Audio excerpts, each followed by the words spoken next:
काल गीता में आप सुन रहे हैं जितेंद्र राठौड़ के साथ अंतिम सीख। नारायण दास एक मूर्तिकार थे। उनकी बनाई मूर्तियां दूर दूर तक मशहूर थी। नारायण दास को बस एक ही दुख था, उनके कोई संतान नहीं थी।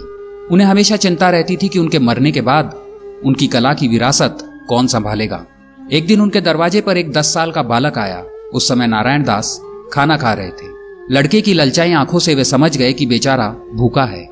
उन्होंने उसे भरपेट भोजन कराया, फिर उसका परिचय पूछा। लड़के ने कहा, गांव में हैजा फैलने से उसके माता पिता की मृत्यु हो गई, वो अनाथ है।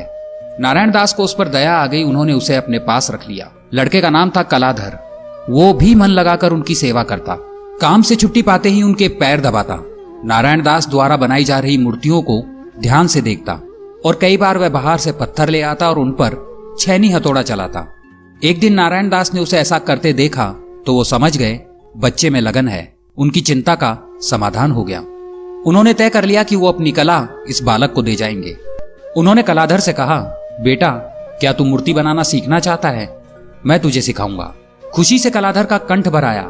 वो कुछ नहीं बोल पाया, बस सिर्फ उनकी ओर देखता रह गया। नारायण दास ने बड़े मन से कलाधर को मूर्ति कला सिखाई। धीरे धीरे वह दिन भी आया जब कलाधर भी मूर्तियां गढ़ने में माहिर हो गया। समय किसी कलाकार को अमर होने का वरदान नहीं देता। नारायण दास बीमार पड़ गए। कलाधर ने जी जान से गुरु की सेवा की, पर उनकी बीमारी बढ़ती गई। एक दिन उनको तेज बुखार हो गया। कलाधर उनके माथे पर गीली पट्टी दे रहा था। गुरु के मुख से कुछ अस्पष्ट स्वर फूट रहे थे। बेटा कलाधर, कला की ऊंचाई का अंत नहीं है। कारीगरी में दोष निकाले जाने का बुरा नहीं मानना और कला पर अभिमान मत करना। अंतिम शब्द कहते कहते उनके प्राण छूट गए। कलाधर अपने माता पिता की मृत्यु पर उतना नहीं रोया जितना गुरु की मृत्यु पर। धीरे धीरे वह पुराने जीवन में लौट आया और मूर्तियां गढ़नी शुरू कर दी। एक दिन एक साधु महाराज पधारे। साधु ने कलाधर से भगवान वासुदेव के बाल रूप की एक सुंदर मूर्ति बनाने को कहा। कलाधर ने उनसे 1 महीने बाद आने को कहा। साधु को इतना लंबा समय लेने के लिए आश्चर्य हुआ, मगर वो चुप रहे। 1 महीने बाद जब वो आए तो भगवान वासुदेव की मूर्ति देखकर दंग रह गए।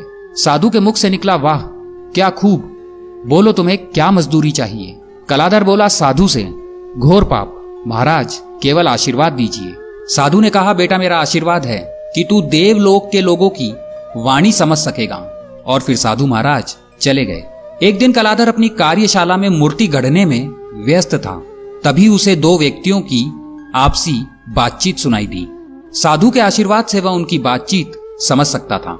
बेचारा मूर्तिकार 5 दिन का मेहमान है, 6ठे दिन तो इसके प्राण लेने आना ही पड़ेगा। हमारा काम भी कितना क्रूर है। मूर्तिकार समझ गया कि ये यमदूत है। अब मौत का डर सबको होता ही है, सो उसे भी हुआ। वह मृत्यु से बचने का उपाय सोचने लगा।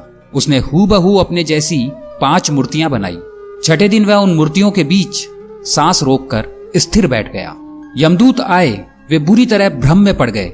इनमें से कौन असली मूर्तिकार है? वे उसे पहचान नहीं पाए और खाली हाथ लौट गए।